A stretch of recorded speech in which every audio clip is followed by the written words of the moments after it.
তোমরা কেন সুকান্ত মজুমদারকে ভোট করবে? কেন কেনই বা বিজেপিকে ভোট করবে অন্যদের নয়? খালি এইটুকু রিকোয়েস্ট করছি, যারা এখানে আছে তারা তো বিজেপিকে ভোট করবে জানি, যারা শুনছেন বা আমাদের থেকে শুনবেন তাদের রিকোয়েস্ট করছি, ভোট দেওয়ার আগে 5 মিনিট খালি ভাববেন। সুকান্ত মজুমদারকে আমরা চুজ করেছি ক্যান্ডিডেট, বিজেপি পার্টি। তো বিজেপি পার্টি কেন চুজ করেছে? তো আমাদের বিজেপি পার্টির একটা প্রসেস আছে। আমরা যাকে তাকে ক্যান্ডিডেট করি না, আমরা যাকে তাকে নিয়ে গিয়ে বলি চলো তুমি আমাদের ক্যান্ডিডেট।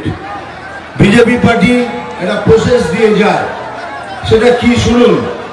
আচ্ছা আপনারাই বলুন তো 1 মিনিট ভেবে, বিজেপি পার্টি সুকান্ত দাকে সিলেক্ট করেছে, বিজেপি পার্টি কি দুর্নীতিগ্রস্ত পার্টি?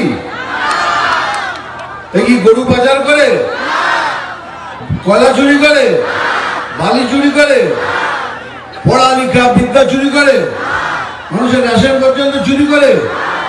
তাহলে ভাবুন, যেসব করে না সেই পার্টি সুকান্ত দাকে সিলেক্ট করেছে। তার মানে সুকান্ত দা কত সৎ, কত ভালো হতে পারে, সুকান্ত মজুমদারকে বিজেপি পার্টি সিলেক্ট করেছে।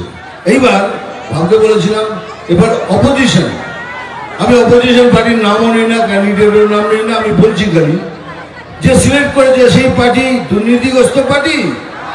হ্যাঁ, ওরা কি গরু চুরি করে? হ্যাঁ। ওরা গরু চুরি করে? হ্যাঁ। ওরা কি মেয়েদের সাথে দুর্ব্যবহার করে? হ্যাঁ। ওরা বালি চুরি করে? হ্যাঁ। কয়লা চুরি করে? হ্যাঁ। রেশন চুরি করে? হ্যাঁ।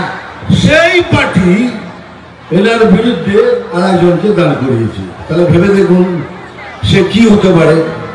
সেই জন্যই বলছি চোখটা বন্ধ করুন, একবার ভাবুন কাকে ভোট করবেন। বিজেপি জয়েন করুন, বিজেপিকে ভোট দিন। আমরা কথা দিচ্ছি একটা সুন্দর বাংলা প্রদান করব, এটাই হলো মোদি গ্যারান্টি।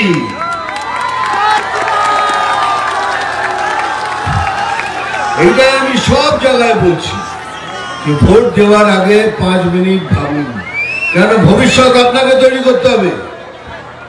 আপনার নাতি নাতনি, মেয়ে, তার নাতি তার নাতি, তাদের দেখবে কি? কতদিন এই দুর্নীতির আড়ালে নিজেকে ঢুকে রাখবেন? জানি মানুষের না কাজ করে উপার্জন করার একটুখানি আনন্দ বেশি, তারও বলছি ভেবে চিন্তে ভোট করবেন।